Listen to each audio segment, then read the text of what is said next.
Chapter 14, Badger has doubts.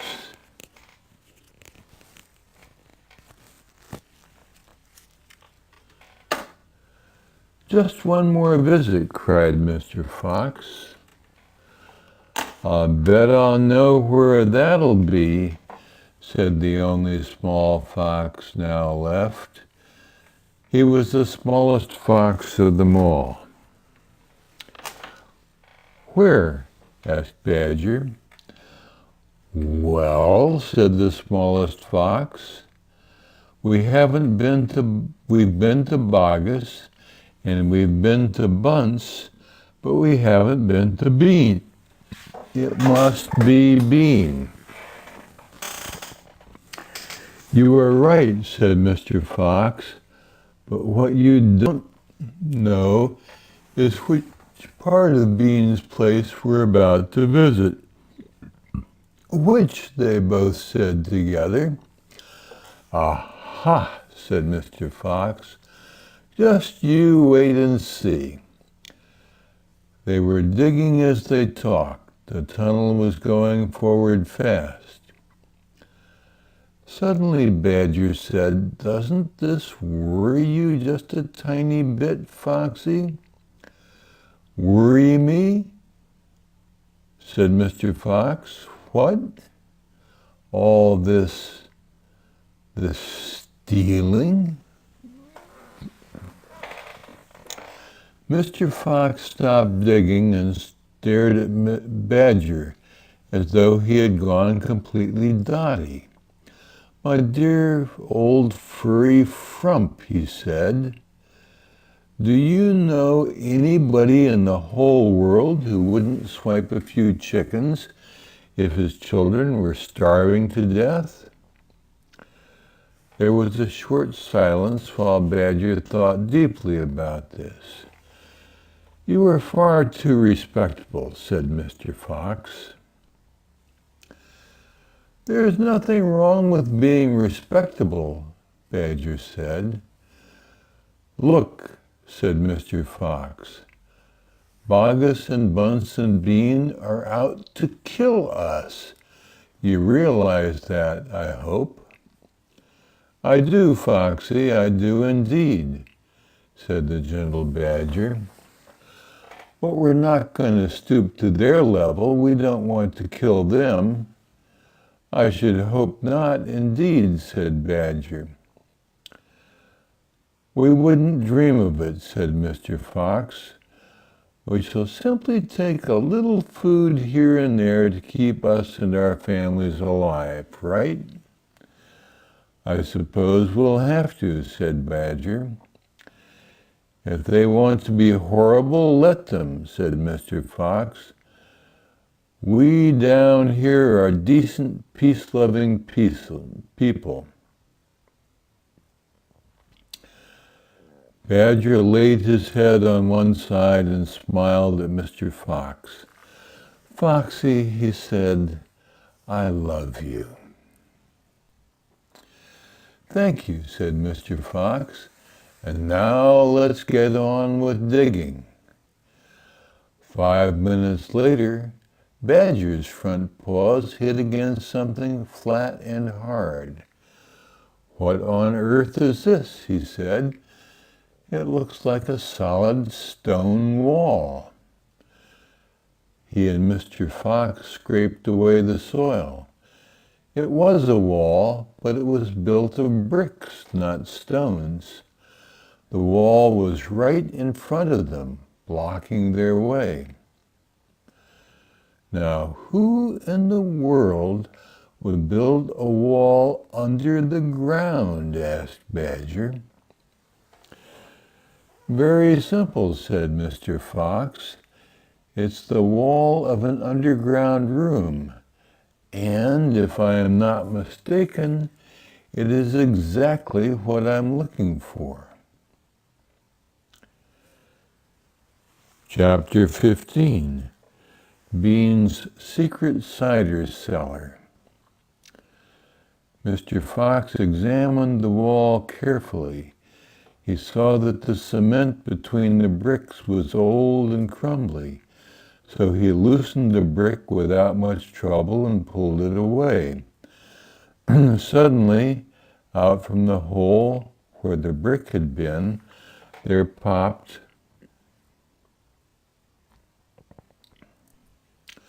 a small, sharp face with whiskers. "Go away," it snapped. "You can't come in here. It's private." "Good Lord," said Badger, "it's Rat." "You saucy beast," said Mr. Fox. "I should have guessed we'd find you down here somewhere." "Go away," shrieked the Rat. "Go on, beat it. This is my private pitch." "Shut up," said Mr. Fox. "I will not shut up," shrieked Rat. "This is my place. I got here first." Mr. Fox gave a brilliant smile, flashing his white teeth. "My dear Rat," he said softly, "I am a hungry fellow, and if you don't stop it quickly, I shall eat you in one gulp." That did it. Rat popped back fast out of sight. Mr. Fox laughed and began pulling more bricks out of the wall. When he had made a biggish hole, he crept through it. Badger and the smallest fox followed him in. They found themselves in a vast, damp, gloomy cellar. "This is it," cried Mr. Fox. "This is what?" said Badger. "This place is empty." "Where are the turkeys?" asked the smallest fox, staring into the gloom. "I thought Bean was a turkey man." "He is a turkey man," said Mr. Fox, "but we're not after turkeys now. We've got plenty of food." "Then what do we need, Dad?" "Take a good look around," said Mr. Fox. Don't you see anything that interests you?" Badger and the smallest fox peered into the half-darkness. As their eyes became accustomed to the gloom, they began to see what looked like a whole lot of big glass jars standing upon shelves around the walls. They went closer. They were jars. There were hundreds of them, and upon each of them was written the word cider. The smallest fox leapt high in the air. "Oh, Dad," he cried out, "look what we found. It's cider." "Exactly," said Mr. Fox. "Tremendous," shouted Badger. "Bean's secret cider cellar," said Mr. Fox. "But go carefully, my dears. Don't make a noise. The cellar is right underneath the farmhouse itself." "Cider," said Badger, "is especially good for badgers. We need it as medicine. One large glass 3 times a day with meals and another at bedtime. It will make the feast into a banquet," said Mr. Fox. While they were talking, the smallest fox had sneaked the jar off the shelf and had taken a gulp. "Wow!" he gasped. "Wowzer!" You must understand that this was not the ordinary, weak, fizzy cider one buys in a store. It was the real stuff, a home-brewed, fiery liquor that burned your throat and boiled in your stomach. "Ah!" gasped the smallest fox. "This is some cider." "That's quite enough of that," said Mr. Fox, grabbing the jar and putting it to his own lips. He took a tremendous gulp. "It's miraculous," he whispered, fighting for breath. "It's fabulous. It's beautiful." "It's my turn," said Badger, taking the jar and tilting his head well back. The cider gurgled and bubbled down his throat. It's like melted gold," he gasped. "Oh, Foxy, it's like drinking sunbeams and rainbows." "You're poaching!" shrieked Rat. "Put that down at once. There'll be none left for me." Rat was perched on the highest shelf in the cellar, peering out from behind a huge jar. There was a small rubber tube inserted in the neck of the jar, and Rat was using this tube to suck out the cider. "You're drunk," said Mr. Fox. "Mind your own business," shrieked Rat. "And if you great clumsy brutes come messing around in here, we'll all get caught. Get out and leave me to sip my cider in peace." At that moment they heard a woman's voice calling out in the house above them. "Hurry up and get that cider, Mabel," the voice called. "You know Mr. Bean doesn't like to be kept waiting, especially when he's been out all night in a tent." The animals froze. They stayed absolutely still, their ears pricked, their bodies tense. Then they heard the sound of a door being opened. The door was at the top of a flight of stone steps, leading down from the house to the cellar.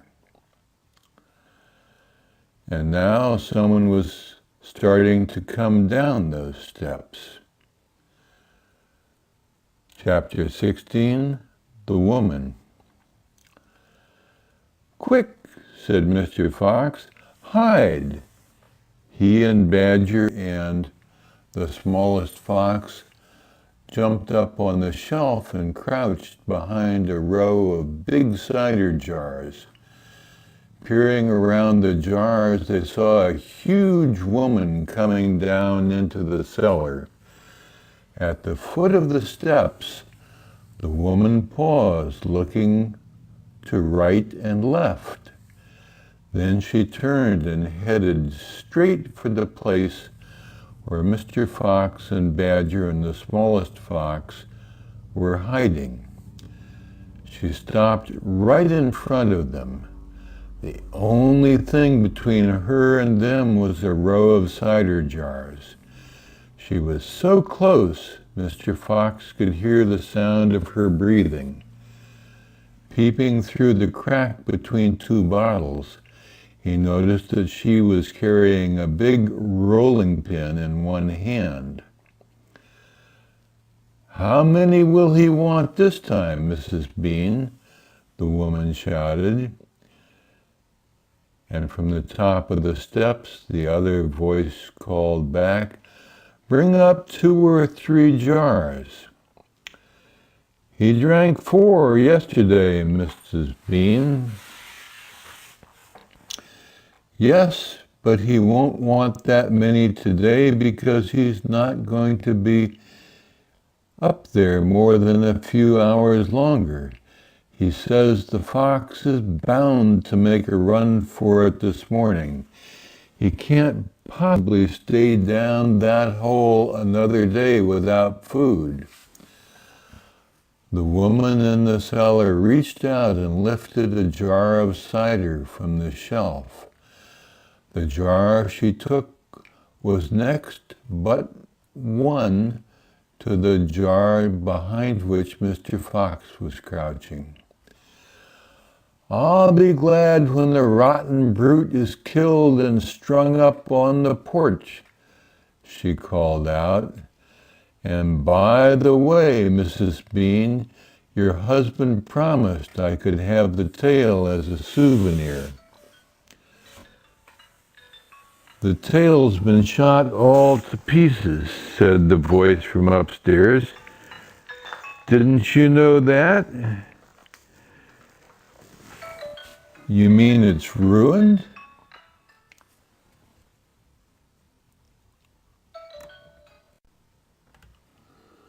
Yes, ma'am, I'm coming, said the big woman, and she took a second jar from the shelf. If she takes one more, she'll see us, thought Mr. Fox. He could feel the smallest fox's body pressed tightly against his own, quivering with excitement. Will 2 be enough, Mrs. Bean, or shall I take 3? My goodness, Mabel, I don't care so long as you get a move on. Then 2 it is, said the huge woman, speaking to herself now. He drinks too much anyway. Carrying a jar in each hand with the rolling pin tucked under one arm, she walked away across the cellar. At the foot of the steps, she paused and looked around, sniffing the air. There's rats down here again, Mrs. Bean. I can smell 'em. Then poison them, women, poison them. You know where the poison's kept? Yes, ma'am, Mabel said. She climbed slowly out of sight up the stairs. The door slammed. Quick, said Mr. Fox, grab a jar each and run for it. Rat stood on his high shelf and shrieked. What did I tell you? You nearly got nabbed, didn't you? You nearly gave the game away. You keep out of here from now on. I don't want you around. This is my place. You, said Mr. Fox, are going to be poisoned. Poppycock, said Rat. I sit up here and watch her putting the stuff down. She'll never get me. Mr. Fox and Badger and the smallest fox ran across the cellar, clutching a gallon jar each. Goodbye, Rat, they called out as they disappeared through the hole in the wall. Thanks for the lovely cider. Thieves! Shrieked Rat. Robbers! Bandits!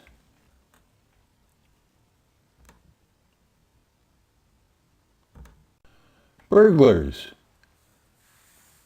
Chapter 17, The Great Feast.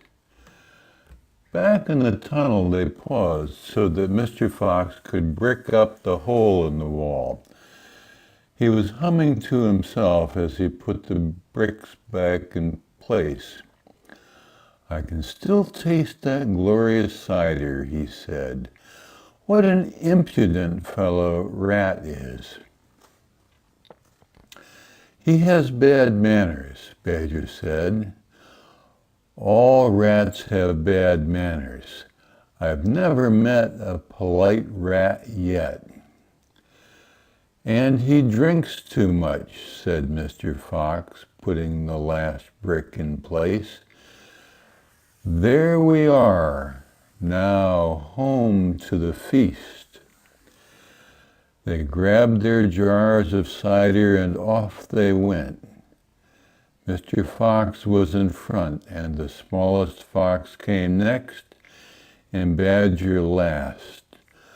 Along the tunnel they flew, past the turning that led to Bunce's mighty storehouse, past Boggis's chicken house number 1, and then up the long home stretch toward the place where they knew Mrs. Fox would be waiting. "Keep it up, my darling," shouted Mr. Fox. "We'll soon be there. Think what's waiting for us in the other end. And just think what we're bringing home with us in these jars. That ought to cheer up poor Mrs. Fox." Mr. Fox sang a little song as he ran. "Home again swiftly I glide, back to my beautiful bride. She'll not feel so rotten as soon as she's gotten some cider inside her inside." Then Badger joined in. "Oh, poor Mrs. Badger," he cried. "She's so hungry she very near died. But she'll not feel so holler if only she'll swallow some cider inside her inside."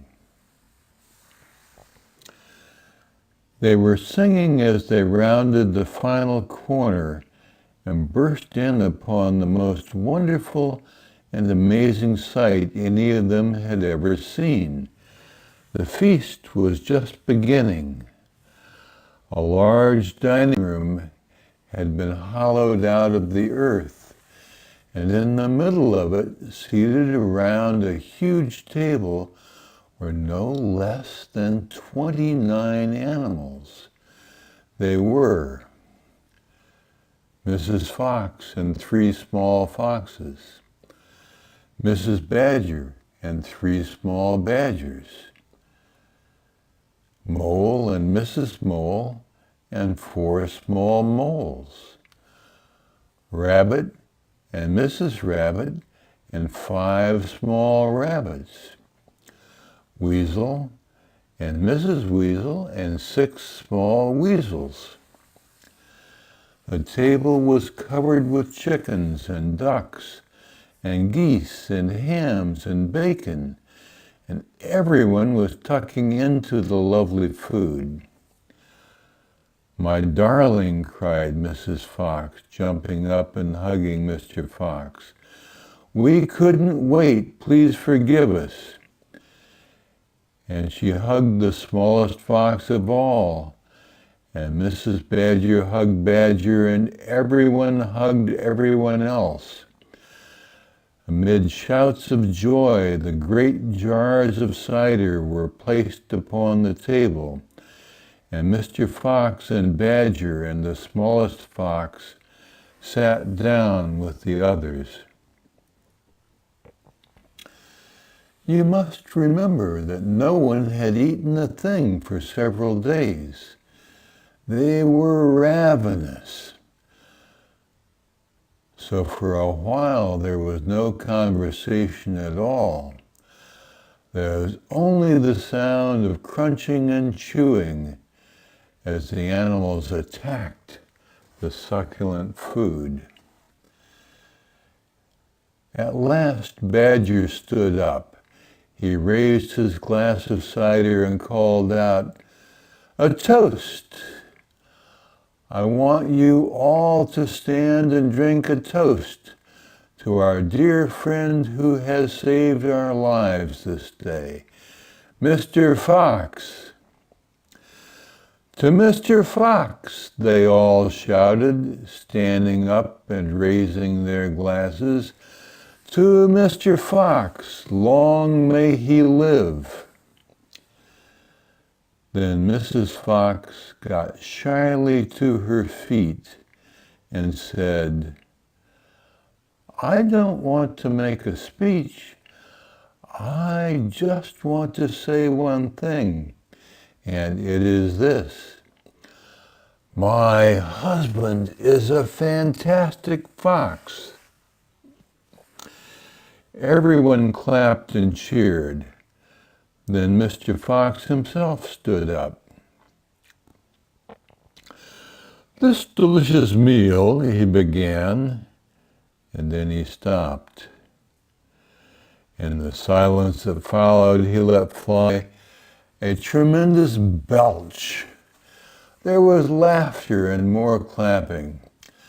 "This delicious meal, my friends," he went on, "is by courtesy of Messieurs Bogus, Bunce, and Bean." More cheering and laughter. "And I hope you have enjoyed it as much as I have." He let fly another colossal belch. "Better out than in," said Badger. "Thank you," said Mr. Fox, grinning hugely. "But now, my friends, let us be serious. Let us think of tomorrow and the next day and the days after that. If we go out, we will be killed, right?" "Right," they shouted. "We will be shot before we've gone a yard," said Badger. "Exactly," said Mr. Fox. "But who wants to go out anyway? Let me ask you that. We are all diggers, every one of us. We hate the outside. The outside is full of enemies. We only go out because we have to get food for our families. But now, my friends, we have an entirely new setup. We have a safe tunnel leading to 3 of the finest stores in the world." "We do indeed," said Badger. "I've seen them." "And you know what this means," said Mr. Fox. "It means that none of us need ever go out into the open again." There was a buzz of excitement around the table. "I therefore invite you all," Mr. Fox went on, "to stay here with me forever." "Forever," they cried. "My goodness, how marvelous." And Rabbit said to Mrs. Rabbit, "My dear, just think, we're never going to be shot at again in our lives. We will make," said Mr. Fox, "a little underground village with streets and houses on each side. Separate houses for badgers and moles and rabbits and weasels and foxes. And every day I will go shopping for you all. And every day we will eat like kings." The cheering that followed this speech went on for many minutes. Chapter 18, Still Waiting. Outside the fox's hole, Bogus and Bunce and Beans sat beside their tents with their guns on their laps. It was beginning to rain. Water was trickling down the necks of the 3 men and into their shoes. "He won't stay down there much longer now," Bogus said. "The brute must be famished," Bunce said. "That's right," Bean said. "He'll be making a dash for it at any moment. Keep your guns handy." They sat there by the hole, waiting for the fox to come out. And so far as I know, they are still waiting.